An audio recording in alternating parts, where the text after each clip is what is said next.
Hey everybody, welcome back to another week of yall-itics and yet another week when Jason Whiteley is, not at work. Who knows where he is, but he's not here. But that's okay because, he deserves to travel out of town and not have to, be on the podcast, even though our guest today is also traveling out of town, but made the time to be here on the podcast with us. It's been a while since we've checked in with Doug Lewin, the president of Stoic Energy here in Texas, as well as the host of the Energy Capital podcast. And it is always a smart conversation that reveals so much about something that all of us need to care about. And of course, that is electricity here in Texas. Doug, you are joining us today from St. Louis. That's right. That's right. And I got a St. Louis beer for the occasion too. I love it. Show me what you brought. What'd you bring to the podcast? So yeah, St. Louis is my hometown and big Cardinals fan and all that good stuff. And there's quite a few good breweries, not as many as in Texas. I still am partial to Texas beer, don't worry. But this is a good one. Four Hands Brewing is a really good brewery in St. Louis, and this is their statewide hazy. I actually like their citywide American Pale even better, but this is the one I had today, and it's a good one. Nice. Feel free to crack that thing open too. Is that a larger than usual can, or is it just the camera?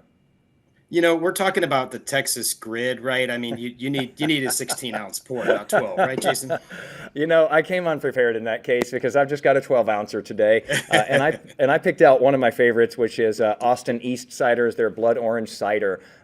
Good one. Really Yeah. light, really crisp, really refreshing. And the reason I picked that, Doug, is because I'm still stuck down here in Texas. You're probably, Missouri gets hot. You guys are dealing with summer up there as well. But it is just blistering here, typical August day. And that's why we're getting into these numbers with electricity demand that are just extraordinary. Yes, it is. It is a little bit hot up here, not as bad as down there, but I'll be heading back to sharing the misery soon. And yeah, looks like we're pushing last year's all-time record at ERCOT, but not quite there with this heat, but close. So 80 something thousand gigawatts, I think that is where I think yesterday we were at 80, as we record this, we're recording this on Thursday. Yesterday on Wednesday, we recorded 83.6 gigawatts, I think it was, of demand. That is extraordinary. And if you can just kind of put that into perspective, Doug, historically speaking, these are big numbers. Very big. I mean, the most we had coming into the summer of, I think it was 2022, we first hit 80. Last year we hit 85. So really before 2022, we hadn't gotten above like 75 gigawatts. And now it's pretty routine. If it's high 90s in Dallas, Houston, and Austin, San Antonio, we're going to hit 80 pretty much all the time. But yeah, coming into August 2023, we had never gotten, to the 83.6 we hit yesterday. So it is historically a quite hye level. Okay, so we had that enormous demand on the system, and yet we had quite a bit left over to go around in case it was needed. I think that we've all gotten accustomed now, Doug. It's almost like second nature, where we have these hot spells here in Texas, and or even some spells when it's not so hot or even fairly cool outside, where it seems like we're asked day after day, hey, we need you to cut back. We have a potential situation here. We get these updates from the Electric Reliability Council of Texas, or ERCOT, telling us, hey, this is kind of critical here. We just need everybody to kind of pitch in. We haven't been seeing a lot of that. And I monitor your X feed, formerly known as Twitter, a lot. And I've seen, the things that you've been saying about batteries. It seems like batteries have really been saving our skin in a lot of cases. Well, really, it's the combination of solar and storage that are really making the big difference there, Jason. It used to be, I was talking with somebody about this just the other day. I remember the summer of 2019, it got really hot. And I remember talking to people about, there were some conservation alerts that summer, and are we going to end up with rolling outages? And everybody was worried about 3, 4, 5 in the afternoon. Like that was the time that was really kind of like, you were sweating literally and figuratively.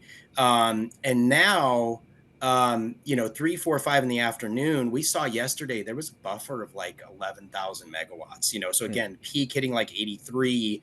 we had around 95,000 available. Most of that is solar. It is around the country. It's very hard to build new gas plants. It's hard to get the investment for it. Investors aren't really excited about putting money into fossil fuel infrastructure. It's not just a Texas problem, it's everywhere. But most places are not able to attract even a small fraction of the amount of solar and storage we're getting in Texas. And that's a really positive story. So yesterday, when we hit that 83,000 megawatts, 20,000 of that was coming from solar. That's phenomenal. And that's, last summer, to put that in perspective, when we hit that 85,000 megawatts, we were getting about 13,000. So 50% more just year over year. It's an extraordinary growth and an extraordinary success story for Texas. Doug, I'd like to get down into that a little bit. Sure, first of all, I sure. think that a few minutes ago I may have said 83,000 gigawatts. That truly would have been a record. It was 83,000 megawatts, so don't send me the hate mail, anybody. I think that's fascinating and deserves to have a line drawn under it there, that on these enormous demand days, we're seeing as much as 20% of this coming from solar. That's right. More. I mean, on some days, even on hot days, we're getting as high as 25%. And that's, again, that is not by any means the ceiling. We're gonna continue to see that grow, barring any, goofy counterproductive, policy changes or something like that. We're going to continue to see that grow. And that's going to make the prospect of outages or even conservation alerts on these super hot days, even with rising demand, even with EVs needing to charge, and even with data centers coming to the state, with all that new solar, we likely will not have problems at 3, 4, 5 in the afternoon, again, barring any major change. So solar, it has just been going in here at an incredible rate then. I mean, is this yes. more than what we've been seeing in recent years? Have we seen an acceleration of these, solar farms going up? Yeah, I mean, it's nearly an exponential kind of a growth, like really a hockey stick kind of a growth. And again, we're seeing this around the world. We're seeing just huge deployment of solar because we got a couple years ago, depending, it all depends on where you are and how much sun you actually have. Obviously, Texas is a very sunny place. It depends on other sort of local factors.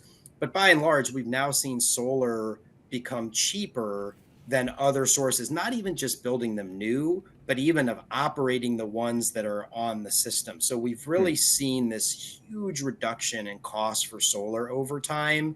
And that has then, of course, led to an increase in deployment.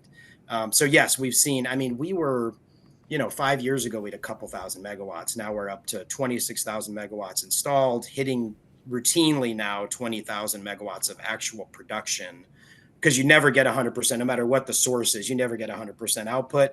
Right. But with solar, you're getting, 80 something percent. Yeah. So wait, Doug, where do we rank, with the other states as far as solar and wind and battery at this point? Number one in wind, have been number one for a long time. So we were just talking about, 26,000 installed of solar. We're just shy of about 40,000 of wind. And that's just in ERCOT. There's some wind outside of ERCOT too. So we're actually more than 40,000 statewide. Sometimes I have to catch myself and go, that's right. ERCOT is not, there is a portion of the Panhandle, for instance, that is outside of ERCOT. Now, it's very, very windy. So there's a lot of wind up there too. And then, so we're number one in wind, number one in utility scale solar. So the really large stuff, right? Think of large fields of solar panels. We're number one in that. We passed California sometime probably last year. It depends on whose numbers you use, but we're past them. And on output as well, they've never hit 20,000, at least up until the last time I looked a couple of days ago. They'd never reached 20, and we're now routinely over 20. On batteries, well, and let me just say this too, Jason, we lag California and a lot of other states on distributed solar, solar rooftop, which is a big, big deal, especially when you look at what happened. I know we're going to talk about Hurricane Beryl. Having that local production closer to where the power is used is it's a resiliency strategy, reliability strategy, an affordability strategy. It does all those things, and we lag severely there, and we could talk about that. Batteries, we're now number two. California is still ahead of us, but I suspect some point next year we will probably pass California. We have more growth in ERCOT, so that's leading more developers to look to site storage here. Batteries have become such a big deal, and I read more and more about this, it seems, every day. Let's talk about timing of day with batteries, because basically, when that sun is shining and the wind is blowing, let's say all the plants are, the gas plants, the coal plants are operating full tilt, they're doing great, sending out enough power, we have more than enough. You're able to just dump some of this power that you're pulling from the sun and from the wind down into these batteries, so that later on, if the sun and the wind start to fade, you can still power those batteries up, and it's like, you didn't miss a beat there. How critical is that? And because we're talking about those hours a lot of times when a lot of us are home, we're turning on the oven, we're turning on the AC all the way down because we've been hot all day. We got the TVs going, we got the washing machine going maybe. Those are critical hours.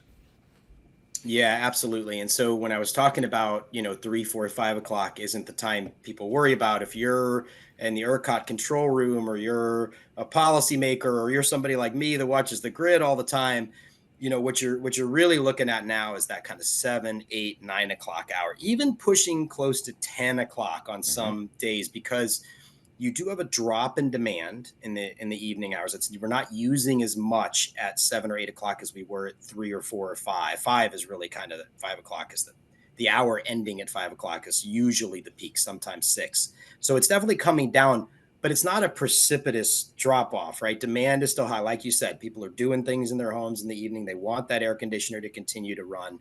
So there tends to be an hour or two kind of gap there. And we do have this kind of diurnal pattern, not only of the sun, but of wind too, where you get much less wind output in the middle of the day and more in the evening. Some days that wind ramps up really fast. Some days it's kind of slower. And having that storage there to fill in that hour or two is really, really critical. And what we're seeing, Jason, is, and you can see this, ERCOT's done a good job. We bash ERCOT all the time. Good to give them some praise when they're doing things right. Their dashboard is actually really useful, and I encourage people to get on there and look at it. You can see every day when storage is charging and discharging.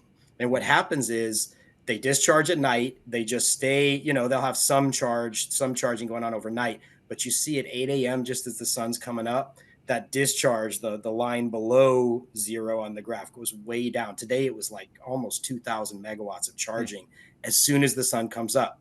So you can see it very graphically right there in front of you. Is we're charging those batteries when we got plenty of solar power, and we're discharging them as the sun goes down. So we've got 8,000 megawatts of storage. At the time of Winter Storm Uri, we just, not even 4 years ago, we had like 200. Wow. So 200 to 8,000 in less than 4 years. And we are not, and that's not showing signs of abating. We are probably going to maybe not double, but add 70, 80% before next summer. We'll probably be huge. somewhere around 50. Yeah, it's incredible. It's a great story for Texas, really good for reliability, for affordability, for sustainability, really whatever sort of thing you want to look at, batteries are really good for it. I want to say this too. We've talked before about Texas has this aging fleet of traditional power plants, the gas, the coal, et cetera.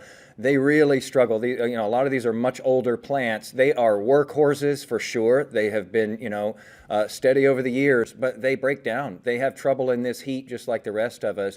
And I saw you put out a message the other day that talked about this big coal plant that went offline during those critical evening hours that you were just talking about. And I liked what you said here. You said with batteries filling in, though, the market shrugged. There was no conservation call, no emergency. You didn't see prices on the wholesale market for electricity spiking like crazy. And it was because those batteries just kicked on and did what they do. I mean, how great is that, right? Like, who wouldn't want this? I don't understand. I think most people are excited about batteries, and anybody that isn't, it's unless you have a competitive interest against it, I can't understand why anybody wouldn't be pretty excited about this. Again, yeah, you're exactly right. The coal plant is over 600 megawatts, and it dropped off at about 6 p.m. And we never saw prices get even to 5% of what the max price in the market is $5,000 a megawatt hour. I believe that night we didn't even exceed like 250. It might have actually spiked above that for like 5 minutes or something. But basically, it just wasn't a problem at all. Not only did we not have conservation calls, we didn't have high prices. So yeah, storage is really playing that key role of filling in. Now, I do think it's important that we get to the point where we also have demand response in the market, that we have demand response is that term of art that basically is just a fancy way of saying people can get paid to participate in programs that would, just like they're going to store up a battery when the sun is up, your home, if it's well insulated, that's thermal storage. Your home is a battery. You can pre-cool it, make it 70 degrees on a hot summer day. Who wouldn't like to be 70 inside their home on a hot summer day? And then just use less in those evening hours, but your set point never gets above 73, 74, 75, whatever you decide you want it to be, and you're paid for that. That's another resource that if, because this was just one power plant, but when we start to get to temperatures, Jason, that are 105, 110, you could easily see multiple power plants go offline because that heat not only is tough on us, right? It's tough on the machinery as well, right? And so those older plants start to break down. And if you get multiple plants breaking at the same time, storage is great. You want to have another line of defense, and demand flexibility can provide that. So Doug, let's say that you and I and everybody else decides like, hey, yeah, I want part of that program. If they'll pay me for that, or if it'll be a bill credit, if I participate in this, I want in on that. If a lot of people did that, does the state benefit more than it would pay out? Well, the state wouldn't be paying out. These it would be the market. Companies. Yeah. This should be, if it's done right, they should be competitive market functions. And so it depends where you live, right? But for obviously for Dallas, Fort Worth, for Houston, you have competition. Whoever your retail electric provider is, ask them. They might have a program already where they'll pay you to sign up. Now, you may not like the way they've set up that program, and you want to ask good questions, right? Make sure you know what you're signing up for. But a well-crafted program, to me, is going to involve some amount of pre-cooling of the home so that nobody wants their house going above 80 degrees on a hot day. I'm not signing up for that program. Probably nobody is. And so to answer your question, though, it's highly economic. It actually makes the market a more well-functioning market because you have another resource in there that's competing against other resources. And the beautiful thing about that for us as Texans is we have a chance then to be paid for that. Unlike the other resources, even batteries, as great as they are, you're not getting paid when the batteries get paid. You can get paid for participating in demand response. And the idea there is that I, as a ratepayer, I'm saving some money because they're economically or financially incentivizing that for me. But my power company saves some money as well, because if we don't get into a huge crunch because we're all using too much at the same time, they don't have to go out onto a wholesale market where the prices have gone through the roof and just eat it and buy that electricity at ridiculous prices. That's the idea. Exactly correct. And if they have enough generation, even though they have a bunch of customers participating, they can then sell that generation back into the market. So yes, there's a win-win there for the retail electric provider and for the customer. So I want to ask you this because batteries seem like they're really doing so much, wind and solar doing so much, but yet I remember the last legislative session that we went through here in Texas a couple of years ago, and I'm sure you remember it way better than I do. Renewables were under a lot of threats. There were a lot of bills proposed that were very, very unfriendly to your part of the industry there. What are you anticipating as we go into this next legislative session? Do you think that you guys are going to be facing that kind of hostile environment again, or do you think that these resources have proven themselves in such a way and saved the state really from having to make these big emergency calls over and over again enough times, and they see that the growth here in demand, is that going to save you guys, or are you anticipating another rocky legislative session? I mean, I would like to think that the legislature is going to move beyond the attacks on renewables, but I don't think that will be the case. I think it's more likely that we will see attacks on renewables again. It really is, the legislature cutting off its nose to spite its face. Like, this is the way. If you want economic growth, you want new manufacturing in the state, you want people to be able to move here and for this state to grow. You're really fighting gravity and swimming upstream to try to do all that with new fossil plants. It's basically impossible. I mean, the state just put $5 billion towards new fossil plants. We'll see how well they put 3.6 billion. 900 million of that is going to microgrids, and we should talk about that. But the bulk of that $5 billion is going to new gas plants, and we'll see how many they actually get for that.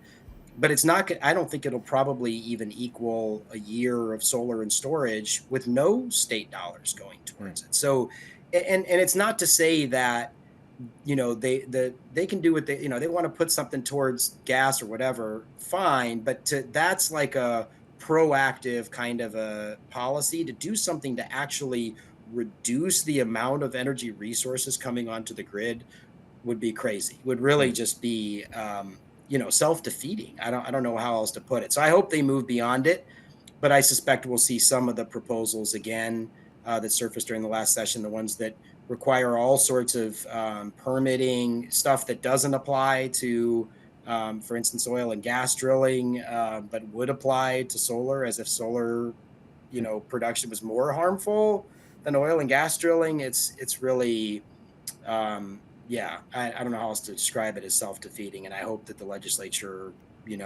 doesn't cross over that line, which they almost did last session. It really would have hurt the state. But the renewables industry, fair to say, is gearing up for that. Sure. I mean, it has to, because they're the last, however many sessions you can count, these kinds of proposals have been there, and they haven't just been filed. I mean, Senate Bill 624 actually passed the Senate. Some of the, proposals made it into House Bill 1500 that would add cost to renewables. And whenever you hear that, somebody says we need to add cost to renewables, watch your wallet. They're adding cost to your energy bill.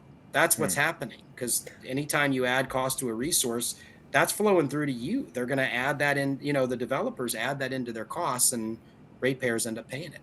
Okay, so you guys are going to be down at the Capitol, I imagine, a lot of days starting in January. How much, though, before we even get to that point, are you concerned about national elections in November, presidential, for the U.S. House, for the U.S. Senate? How closely are you keeping tabs on that with regard to your industry? Well, obviously, it all matters in a major way, of course.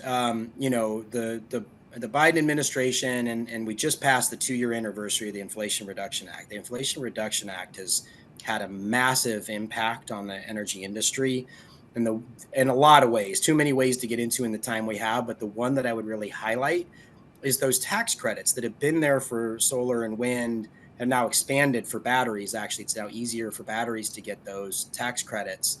There's also tax credits for the fossil fuel industry for carbon capture and for hydrogen and things like that.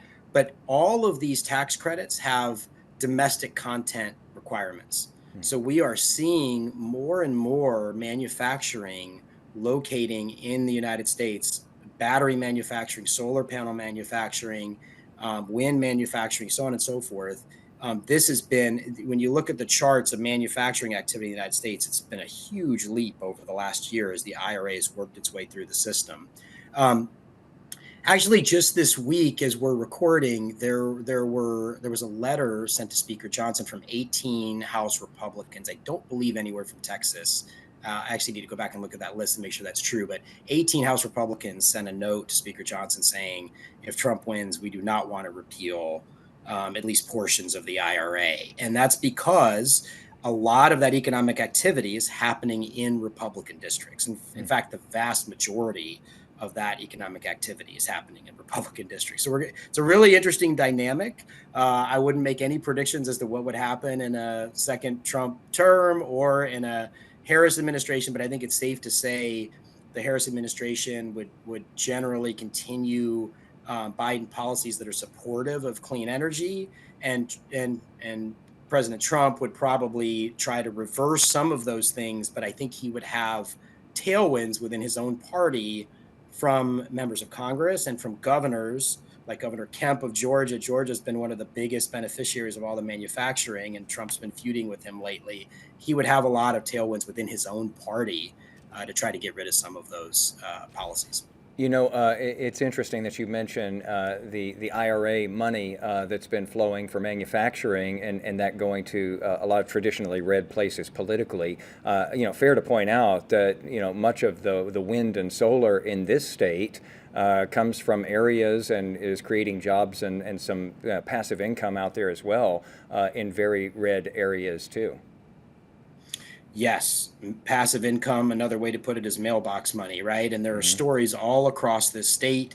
I saw one the other day of former House member John Davis, Republican House member who chaired, I think he chaired the Health Committee in the House under Speaker Craddock. He would have lost his ranch were it not for a wind lease he got on his ranch. And you hear this story just over and over and over in this state. It's very hard for the small farmers and ranchers to keep their land, and if they can do that, and as Davis did, I think he's the fourth or fifth generation, and now he's able to keep it in his family for another generation. That's obviously a very big deal. And again, anti-renewable policies, like it's anti-Texas. It hurts our state. Just as someone who's been suffering in the stock market lately, Doug, I can't tell you how much I wish I just had some dusty piece of land way out there that had wind rights and some of that mailbox money coming in. Before we let you go today, we have to get into this whole, Hurricane Beryl situation. Centerpoint, which is the transmission and distribution utility in the Houston area. Man, have they been on the hot seat after a very sluggish response after that storm and so many people without power. I'm happy to report that before he left, Jason Whiteley did do a little bit of work and spoke with Senator Paul Betancourt from down in the Houston area. He is one of the lawmakers really holding Centerpoint's feet to the fire right now. Let's listen in real quick on a couple of the things that he had to say. Senator, good to see you again. I want to ask you about those 20 large generators. Let's start right there that Centerpoint Energy had. Customers, including you, paid for those over the last few years. Centerpoint didn't even roll them out and use them during Hurricane Beryl. And you heard the CEO say why he did not. But you discussed the possibility of legislation to maybe get some of that money back that Centerpoint customers paid for that. What would that look like if it were to happen? Well, first off, that's about $800 million of a capital purchase. And what people need to understand is that public utilities in the state, they get a profit margin on top of that. So there was a big discussion in the hearing about how much that is. It was at least $30 million, et cetera. So not only did we buy 15 boat anchors that are big, giant 32 megawatt generators, they also made a profit margin on it. And you're absolutely right. They haven't turned them on once since they bought them because they're too big. And part of the problem is if you buy too big, it takes 5 days to move them and set them up. So it's a really wasted purchase. But even worse than that, they leased them, so the cost was probably more like 1.2 billion. And even worse than that, they didn't go with the low bidder. Centerpoint, what I would hope, would willingly discuss the need to return that money back to the ratepayers. That's what I hope happens, because all you can do is point out stupidity and triplicate like this was and say, hey, we should have never have done this. We can't use these things. They're boat anchors around the ratepayers. And so cough up some of the money. If I was an inspector general, that contract is so weird and so suspicious with such a small company. It had all sorts of terms in it that favored an operating lease versus a straight buy. I mean, I would be investigating it for fraud. You live in and obviously represent the Houston area. Do you trust Centerpoint? At this point, they've got a lot to make up. I'll quote Senator Colcourse from the hearing. She's from Brennan. The trust with the consumers is broken. Well, let's zoom out for a moment here. We're still in hurricane season. We saw the committee hearing that happened a few days ago. What do you expect concrete legislatively to come out of that committee hearing? Well, what I expect concrete is coming out of that hearing is we're going to have a serious discussion about clawing back this $800 million, especially after the letter the lieutenant governor is going to release to the PUC. We're going to look at how the PUC made the decision to approve those generators in the first place and look and make sure that there is enough I guess, safeguards there to keep a major decision like that happening again, because they overrode a administrative law judge who said, don't do this. And they went ahead and overrode them. Then we're going to look at top-down guidelines and legislation about mandating these composite poles, looking at, vegetation removal, et cetera, what we could do to follow that Florida model that worked. But in the meantime, I'm expecting, Reliant to get with it.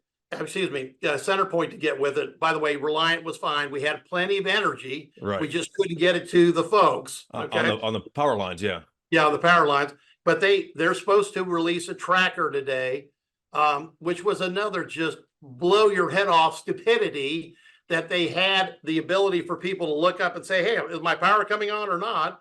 And they turned it off after our first storm. And, that was, subject to one of my Aggieisms, which is double blank. I won't say what it is, but it's stupid.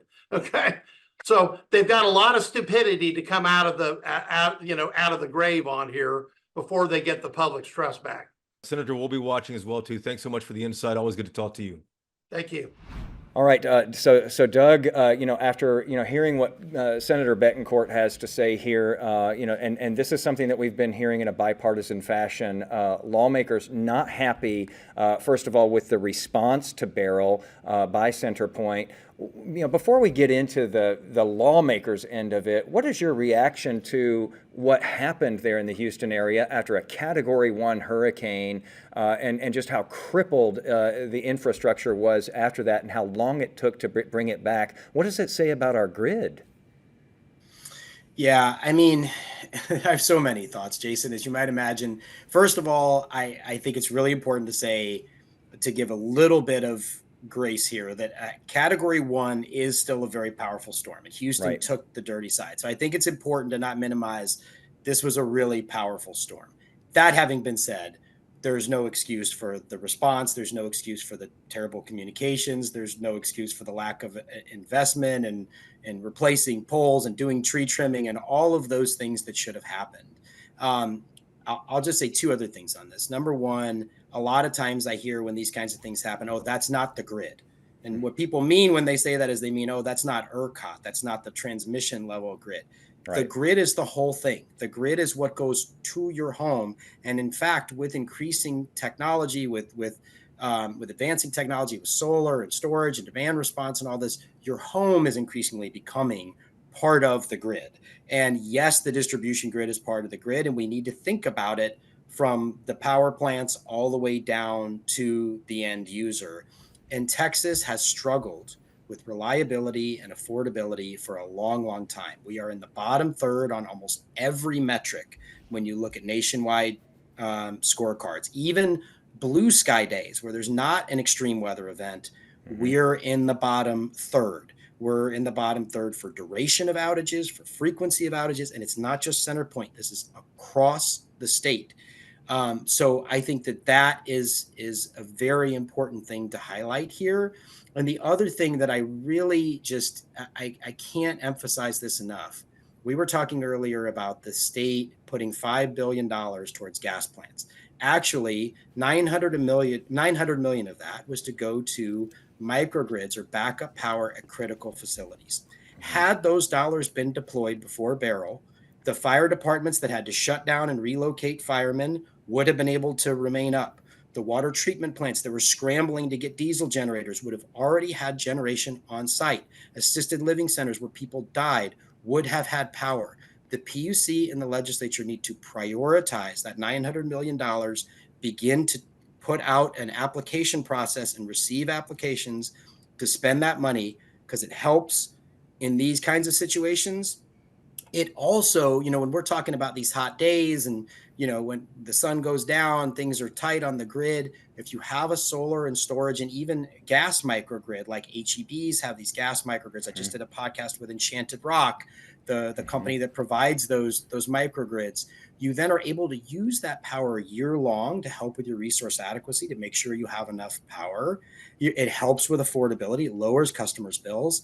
And when the inevitable next hurricane comes through, you've got power at these critical facilities. So I'm excited the legislature passed that policy. We talked about some of the short-sighted policies that I hope they stay away from next session, and instead focus on helping Texans get solar and storage and gas microgrids closest to where the power is used, that increases reliability and resiliency. Yeah, it's great to approve the money. You got to spend it too and get it done.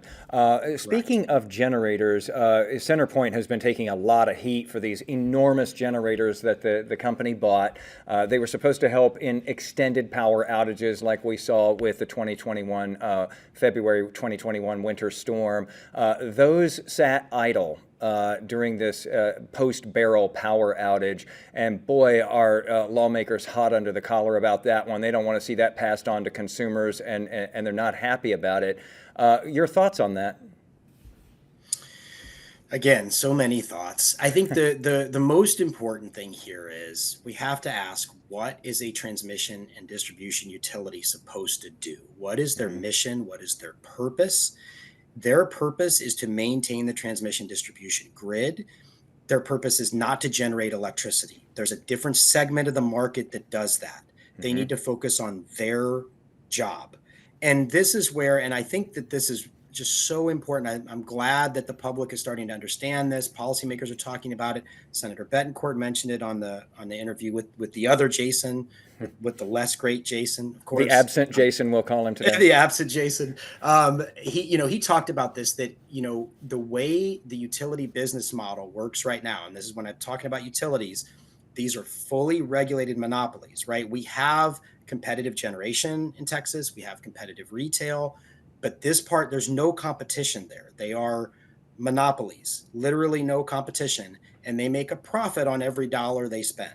So they testified to the Senate that they made $30 million off these generators that could not be used. A, they need to give that back.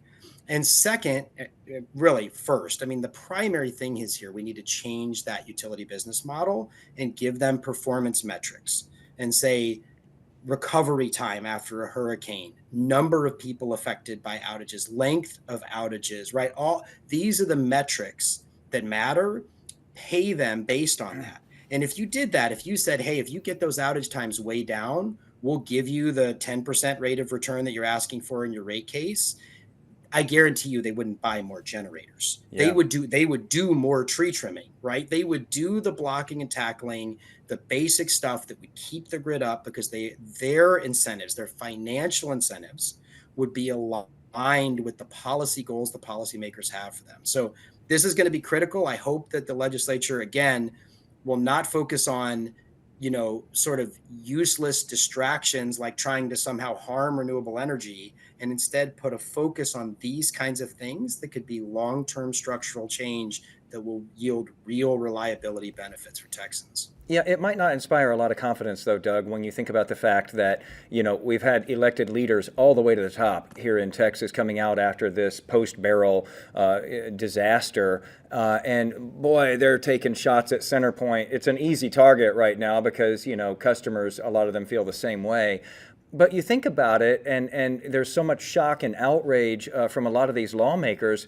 But the system, the system wasn't created by Centerpoint. Centerpoint is playing in the game where the rules were set up by, lawmakers and elected leaders in this state. They oversaw this. They created this. Yes, and they passed the bill that allowed them to buy these large generators. And, there was another article in the Houston Chronicle this week about this, that, some of the legislators at the hearing, Senator King, Senator Alvarado, some of the others that were saying, this is terrible. How could you buy the large generators? That's not what was intended. They had put letters in the record at the PUC saying, let them do the large generators. I'm paraphrasing, but the number 500 megawatts was in Senator King's letter. How could you assume that they were going to buy enough small generators to equal 500 megawatts? You'd have to buy thousands of them. So hundreds, I should say, not thousands. Yeah. You'd have to buy hundreds of them to reach that level. So you're absolutely right. The legislature created this framework, And I think it is very easy to beat up on Centerpoint, particularly right now.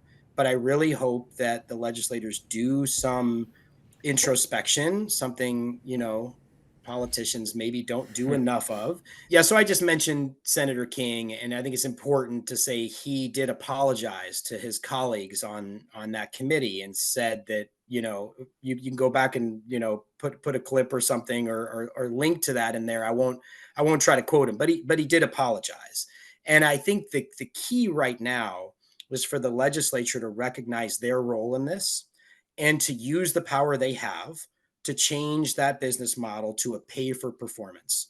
The whole regulatory structure for a monopoly utility is meant to simulate competition because they have no competition, right? So you need to compete, you need a benchmark to other utilities. What are the best in class utilities? And if you reach that level, you get your 10% profits. If you don't, you get 7 or 8%, right? And so really creating that metric that is just, it's very common sense, pay for performance, don't pay on how much they spend. So to me, more than any sort of, beating up on Centerpoint or apologies or anything like that, what's going to matter is the action. Does the legislature actually change the system? Actions speaks louder than words. So we'll watch and see what they do this session. Yes, always watch what they do, not what they say. My last thing for you, Doug, is sort of a full circle here. I want to close with a question about batteries and relate that to Hurricane Beryl. What are the potentials down the road that we, ahead of time, like there's battery storage, let's say, in that, immediate vicinity around these places that are prone to these huge storms like Houston? What is the potential to have batteries in place there? And when you've got a storm that's out in the Gulf, you're able to just start dumping power down into those batteries with the anticipation that a lot of people are going to be without electricity after it's over with. I mean, I know it wasn't necessarily an issue with, having electricity coming in. It was more the lines in this case. But would that help? It would help in a major way. Absolutely. And again, if you look at the policy that the legislature passed, it was in Senate Bill 2627.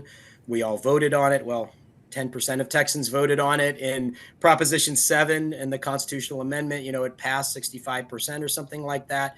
And that was to put money towards microgrids at critical facilities. And the law requires that be a mix of solar, storage, and gas. So you have redundancy, right? And if those are in place, absolutely, you would then have hospitals, assisted living centers, nursing homes, police and fire stations, cooling centers, right? Municipal buildings that can be used as what are often called resilience hubs, schools, right? Some place, there's an elementary school within a certain distance of almost everybody in a major metro area, right? You can get there, that's a place you can go. We've got to start thinking about these things because you're right. While I said a category 1 isn't a small hurricane, it's a major hurricane. It's not hard to imagine. I wouldn't want to spend too long doing this, but had that one been a category 4 or 5, we aren't ready yet for the changes that are coming. These storms are intensifying. Climate change is real. We aren't seeing more hurricanes. That is not in the data. We are seeing more intense, right, hurricanes. And so we've got to be ready for this. And yes, having storage on site, you don't even have to move it around, right? You got the solar, the storage, the gas generator there at the critical facility. And the critical facility is just wave 1. We can start talking about neighborhood microgrids. Your home can literally be a microgrid. Mm-hmm. It's a fancy word, but it basically just means when the grid goes down, you can continue to produce power. And we can even set up a system where you share that power with your neighbors. What's more Texan and neighborly than that, right? And that's all possible, but you got to have a utility that's motivated to make that happen. You got to have policymakers that are working towards that goal. We're not quite there yet, but absolutely that is possible. And you know, there's, in addition to money savings, you think about the potential savings in lives when you start Absolutely. talking about the sweltering temperatures after a storm rolls through and people don't have power, or those extraordinarily cold temperatures like we saw in February of 2021 after Winter Storm Uri, and so many people lost their lives. Doug Lewin, you always make us smarter on here, president of Stoic Energy, host of his own podcast called the Energy Capital Podcast. Thanks for making us smarter once again. You know, Whiteley really does need to be here when you're here, because he could stand to be a little smarter. No comment, Jason. No, maybe he is the smarter one. He's always off. I'm always working. I guess I have to give him that. You Doug, drew the thank you. short straw today. Thank you, It Jason. seems like Thanks for I do a having me. lot. Doug, thank you so much. Really appreciate it. My pleasure. Thank you.